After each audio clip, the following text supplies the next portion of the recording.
wabarakatuh. Salam literasi, ayo membaca. Perkenalkan semuanya, saya Susianisi, guru SMK Muhammadiyah 1 Benak, mata pelajaran akuntansi. Sebelum menonton video ini, mari kita semuanya subscribe channel FGLSN Bangkit dan like videonya.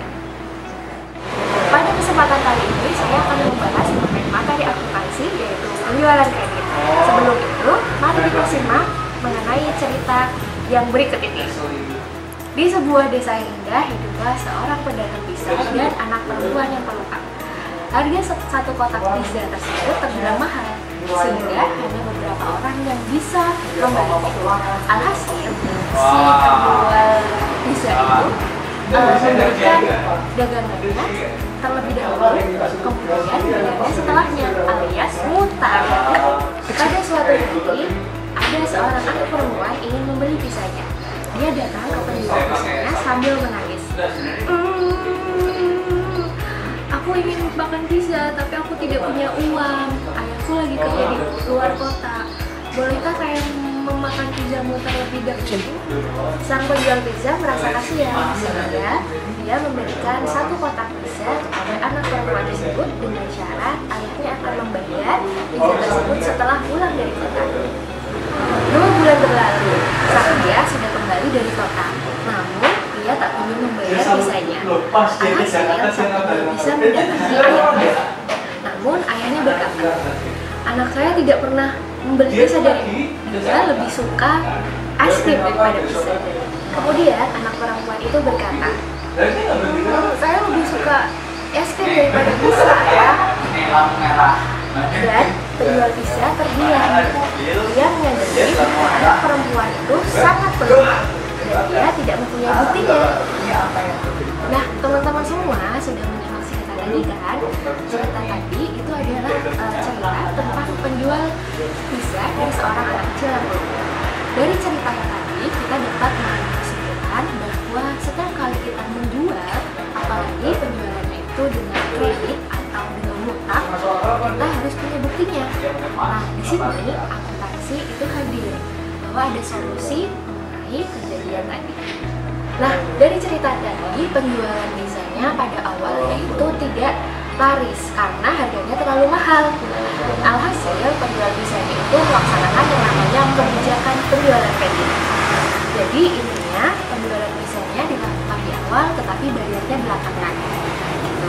Nah, ada untungnya juga ada penjualan kredit ini. Yang pertama adalah merangsang para pelanggan. Jadi kalau bayarnya belakangan, pasti otomatis para pelanggan itu akan lebih tertarik. Dan yang kedua, yaitu bisa bersaing dengan para penjual yang lain.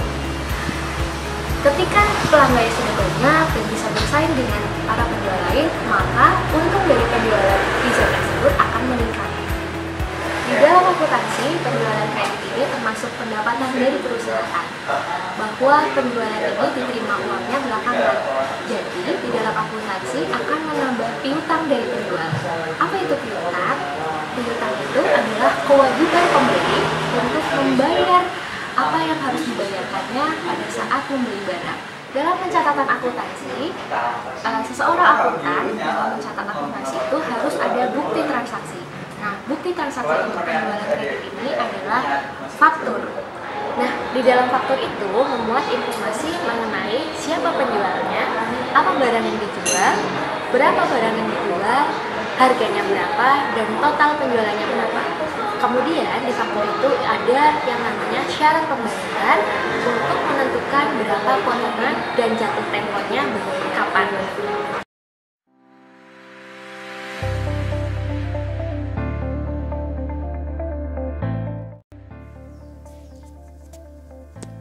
Baik teman-teman semuanya, saya akan menjelaskan lebih dalam mengenai bagaimana transaksi penjualan kredit di akuntansi itu di jurnal.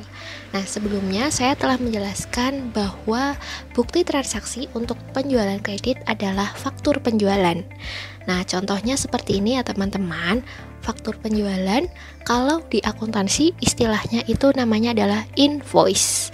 Nah, di dalam faktur penjualan itu mengandung informasi. Yang pertama adalah kop penjual. Ya, jadi di sini ada kop penjual. Kalau di sini contohnya adalah PT Cahaya beserta alamatnya. Kemudian di samping faktur itu biasanya ada tulisan kopi. Ini menandakan bahwa faktur tersebut itu adalah faktur penjualan. Nah, kalau yang faktur asli itu adalah diserahkan kepada pembeli sebagai bukti untuk transaksi pembelian secara kredit. Nah, kemudian di faktur tersebut itu juga mengandung informasi kapan penjualan kredit itu dilaksanakan, ya. Kemudian ada informasi termin penjualan atau syarat penjualan atau syarat pembayaran. Jadi intinya syarat pembayaran atau termin itu adalah untuk menentukan berapa diskon atau potongan penjualan yang nantinya akan diberikan oleh penjual kepada pembeli dan kapan faktur tersebut harus dibayar atau kapan faktur tersebut jatuh tempo. Nah, selanjutnya ada informasi mengenai freight atau biaya angkut atau free on board. Ya, istilahnya adalah free on board. Ya, jadi untuk menentukan nanti biaya angkut atau biaya pengiriman itu akan ditanggung oleh penjual atau pembeli sesuai dengan kesepakatan masing-masing. Begitu, ini adalah bentuk fakturnya. Kemudian memuat informasi mengenai kuantiti barangnya berapa, barang apa yang dijual, kemudian harga satuannya berapa, lalu totalnya berapa. Begitu. Nah, selanjutnya saya akan bahas mengenai syarat pembayaran. Jadi seperti yang saya bilang tadi, untuk menentukan berapa diskon yang diberikan oleh penjual kepada pembeli. Nah, biasanya syarat pembayaran yang digunakan adalah contohnya 2/10, N/30, dan EOM. Ini biasanya yang sering digunakan. Jadi maksudnya 2/10 itu maksudnya adalah diskon yang diberikan oleh penjual kepada pembeli, yaitu 2% ketika membayarnya itu dalam jangka waktu 10 hari setelah tanggal faktur. Jadi setelah terjadinya transaksi penjualan tersebut, jika pembeli itu membayar dalam jangka waktu 10 hari, dia dapat diskon 2% atau potongan 2%.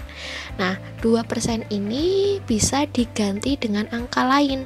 Misalkan 3, berarti dapat diskonnya adalah 3%. Kemudian 10-nya ini juga bisa diganti dengan angka lain, misalkan adalah 15.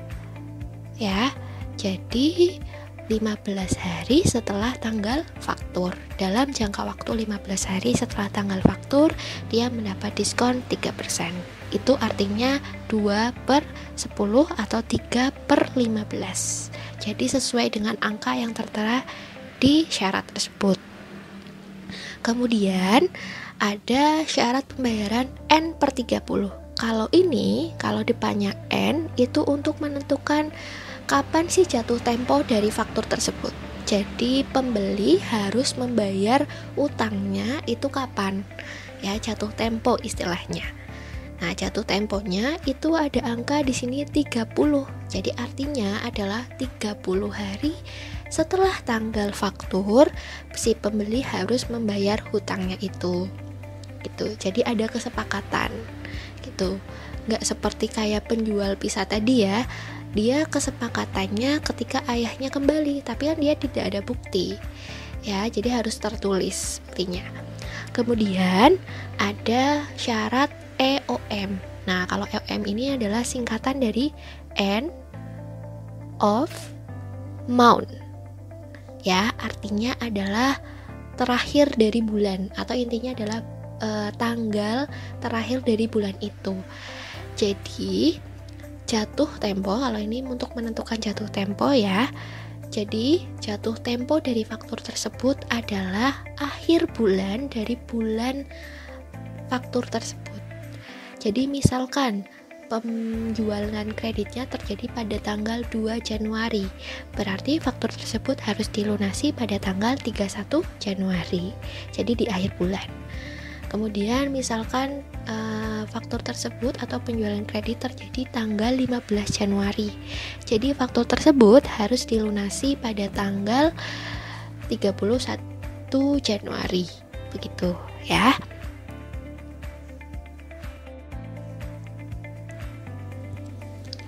Baik, lanjut ke bagaimana penerapan syarat pembayaran. Nah, di sini saya mempunyai contoh. Ada faktur, jadi intinya ada penjualan secara kredit dengan total faktur yaitu 1.500.000.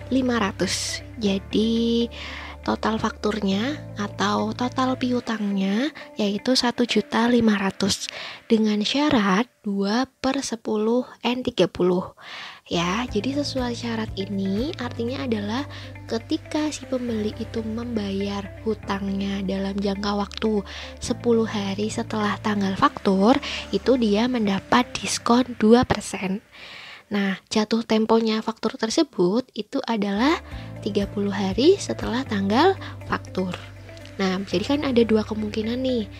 Jika faktur itu dibayar dalam 10 hari setelah tanggal faktur, maka yang harus dibayar oleh pembeli itu hanya 1.470.000. Kenapa 1.470.000? Itu karena dia mendapat potongan atau diskon penjualan itu 2%. Jadi dia dapat potongan 2% atas 1.500.000 yaitu 30.000 ya.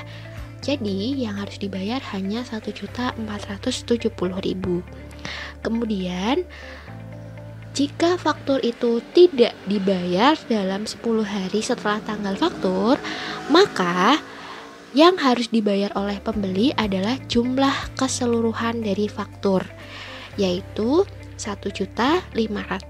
Pembeli itu tidak mendapat diskon penjualan. Ya, kemudian jatuh temponya adalah 30 hari setelah tanggal faktur. Nah, selanjutnya saya akan bahas mengenai apa itu FOB, Free on Board. Ya, jadi bagaimana biaya angkut atau beban angkut itu ditanggung oleh siapa ya. Jadi ada dua yang biasanya digunakan di dalam akuntansi. Namanya yang pertama adalah FOB Destination dan yang kedua adalah FOB Shipping Point ya. Nah, jika menggunakan FOB Destination, maka barang itu berpindah kepemilikan atau berpindah tanggung jawabnya ketika sudah sampai di rumahnya pembeli atau tempatnya pembeli. Jadi perpindahan barang dari penjual sampai ke pembeli itu masih tanggung jawab penjual. Nah, kemudian ketika menggunakan FOB Shipping Point, itu berarti barang itu berpindah tanggung jawabnya atau berpindah kepemilikan setelah masih di toko penjual ya, atau masih di tempat penjual. Jadi otomatis perpindahan barang dari toko penjual ke tempat pembeli itu sudah menjadi tanggung jawab pembeli. Nah, jika FOB Destination, penjual lah yang membayar biaya pengiriman. Jika FOB Shipping Point, maka pembelilah yang membayar biaya pengiriman. Selanjutnya, jika ada penjualan kredit, itu kebanyakan itu ada pajak yang harus dibayarkan. Nah, kebanyakan produk yang dijual oleh perusahaan dagang itu dikenakan pajak pertambahan nilai atau PPN 10% dari nilai penjualannya itu. Ya, jadi kewajiban atas pajak penjualan itu timbul saat penjualannya itu terjadi. Jadi lihat gambar di sini, ketika pembeli itu membeli barang dagangan, kepada penjual, maka penjual itu akan memotong PPN dari pembeli, yaitu totalnya adalah 10%. Ya, kemudian penjual itu akan menyetorkan PPN itu ke negara. Gitu ya.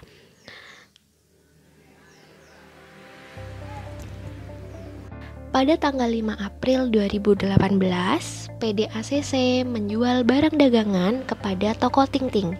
Jadi penjualnya adalah PDACC, pembelinya adalah toko Ting Ting. Sebesar barang yang dijual adalah 1 juta rupiah dengan PPN 10%. Syarat pembayarannya adalah 2/10 N30. Itu artinya bahwa ketika toko Ting Ting itu membayar dalam jangka waktu 10 hari setelah tanggal transaksi atau setelah tanggal 5, itu berarti toko Ting Ting nanti dapat diskon 2% ya. Kemudian piutang tersebut itu harus dibayar 30 hari setelah tanggal 5 atau jatuh temponya adalah 30 hari setelah transaksi. Kemudian biaya pengirimannya adalah 100.000 dengan FOB shipping point. Ya, itu artinya nanti toko Ting Ting yang menanggung biaya pengiriman 100.000 itu. Nah, bagaimana pencatatan transaksi tersebut dalam jurnal umum? Mari kita lihat. Nah, di sini saya sudah menuliskan jurnal umum ya. Nah, bentuk jurnal umum itu seperti ini ya. Ada tanggalnya. Tanggalnya adalah 5 April 2018. Nah, ketika menjurnal penjualan kredit ini ya, yang kalian harus ingat bahwa penjualan itu termasuk pendapatan dari perusahaan. Nah, ketika penjualan bertambah sama seperti pendapatan, maka dicatat di sisi kredit. Ya, kita akan mengkredit penjualan sebesar barang yang dijual, yaitu 1 juta. Nah, kemudian yang dikredit lagi adalah PPN keluaran. Ya, PPN keluaran. Kenapa PPN keluaran? Karena barang itu kan dijual ya, otomatis keluar dari toko penjual, maka namanya adalah PPN keluaran. Pajak pertambahan nilai untuk penjualan. Ya, yaitu 100.000 dari total penjualannya yaitu 1 juta. Kemudian yang dikredit lagi adalah biaya angkut penjualan atau beban angkut penjualan. Kenapa dikredit? Karena ia menggunakan FOB shipping point. Maka beban angkut itu akan ditanggung oleh pembeli. Nah, jadinya beban angkut itu akan menambah beban atau ketanggungan dari pembeli itu ya sebesar 100.000. Nah, karena penjualannya ini adalah secara kredit, maka akan menambah piutang dagang perusahaan. Ya, piutang itu merupakan aset atau harta dari perusahaan. Nah, ketika harta bertambah, maka akan dicatat di sisi debit. Ya, piutang dagang di debit sebesar total penjualan ditambah PPN keluaran ditambah biaya angkut penjualan. Jadi 1 juta ditambah 100.000 ditambah 100.000 itu adalah 1.200.000 rupiah. Nah, ini adalah bentuk dari jurnal umum untuk transaksi penjualan kredit ya. Kemudian informasi saja bahwa penjualan kredit itu dapat dicatat di jurnal, namanya adalah jurnal khusus ya, namanya adalah jurnal penjualan atau sales journal yang untuk khusus mencatat transaksi penjualan secara kredit. Begitulah teman-teman materi kali ini. Semoga dapat menambah pemahaman baik untuk teman-teman semua. Terima kasih telah menonton video ini. Sekian dari saya. Wassalamualaikum warahmatullahi wabarakatuh. Salam literasi, ayo membaca.